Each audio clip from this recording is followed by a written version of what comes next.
Trending ang aktres at It's Showtime host na sina Kim Chu ngayong araw matapos ang naging spills nito sa It's Showtime kaninang tanghali.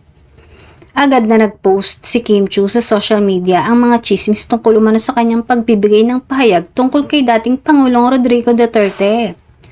Ayon sa post ni Kim sa X, "Spills today," nabasa ang kanyang caption. The post included video of her on It's Showtime saying, "Ang masasabi namin, deserve. Wait, hindi pa ako tapos. Deserve nyo rumesbak sa buhay."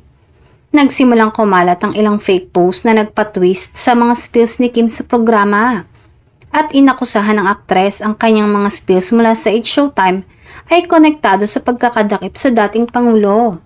My piece. Please read full context bago maniwala sa news na pinapakalat dito sa Facebook, lalo na si Mang Wilson Mapat Taganile Jr. Sir, wag po kayong mandamay sa nananahimik na tao. May God bless you and your family and your peace of mind. Busy ako sa ibang bagay. Diyos ko, wag niyo isali sa ganyan. Parang awa niyo na. Ang gulo na po ng mundong ibabaw, wag na tayo dumagdag. Diyos ko na lang talaga.